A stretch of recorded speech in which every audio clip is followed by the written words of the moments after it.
In those days, when there was a very great multitude, and they had nothing to eat, Jesus called his disciples to himself and said to them, I have compassion on the multitude, because they have stayed with me now 3 days and have nothing to eat.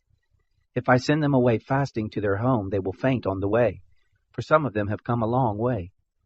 His disciples answered him, From where could one satisfy these people with bread here in a deserted place?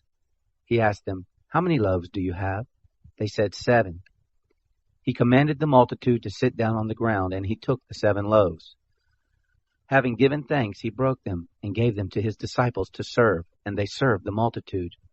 They had a few small fish. Having blessed them, he said to serve these also. They ate and were filled. They took up 7 baskets of broken pieces that were left over. Those who had eaten were about 4,000. Then he sent them away. Immediately he entered into the boat with his disciples and came into the region of Dalmanutha. The Pharisees came out and began to question him, seeking from him a sign from heaven, and testing him. He sighed deeply in his spirit and said, Why does this generation seek a sign? Most assuredly, I tell you, no sign will be given to this generation. He left them, and again entering into the boat, departed to the other side. They forgot to take bread, and they didn't have more than 1 loaf in the boat with them.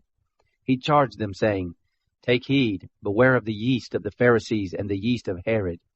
They reasoned with one another, saying, It's because we have no bread. Jesus, perceiving it, said to them, Why do you reason that it's because you have no bread? Don't you perceive yet, neither understand? Is your heart still hardened? Having eyes, don't you see? Having ears, don't you hear? Don't you remember? When I broke the 5 loaves among the 5,000, how many baskets full of broken pieces did you take up? They told him, 12. When the 7 loaves fed the 4,000, how many baskets full of broken pieces did you take up? They told him, 7.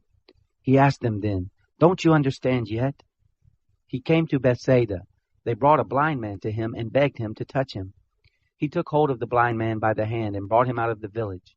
When he had spit on his eyes and laid his hands on him, he asked him if he saw anything. He looked up and said, I see men, for I see them like trees walking. Then again he laid his hands on his eyes. He looked intently and was restored, and saw everyone clearly. He sent him away to his house, saying, Don't enter into the village, nor tell anyone in the village. Jesus went out with his disciples into the villages of Caesarea Philippi.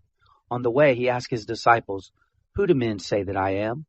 They told him, John the Baptizer, and others say Elijah, but others one of the prophets. He said to them, But who do you say that I am? Peter answered, You are the Christ.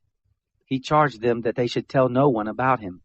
He began to teach them that the Son of Man must suffer many things and be rejected by the elders, the chief priests and the scribes, and be killed, and after 3 days rise again. He spoke to them openly. Peter took him and began to rebuke him. But he, turning around and seeing his disciples, rebuked Peter and said, Get behind me, Satan, for you have in mind not things of God, but the things of men. He called the multitude to himself with his disciples and said to them, Whoever wants to come after me, let him deny himself and take up his cross and follow me. For whoever wants to save his life will lose it, and whoever will lose his life for my sake and the gospel's will save it. For what does it profit a man to gain the whole world and forfeit his life? For what will a man give in exchange for his life? For whoever will be ashamed of me and of my words in this adulterous and sinful generation, the Son of Man also will be ashamed of him when he comes in the glory of his Father with the holy angels. He said to them, Most assuredly, I tell you, there are some standing here who will in no way taste death until they see the kingdom of God come with power. Thank you for studying the gospel of Jesus Christ with us. Subscribe and hit that bell to follow each daily chapter. You can find a transcript of this gospel and many other free resources at www.holytruth.org. Be blessed in the Lord and stay prayed up.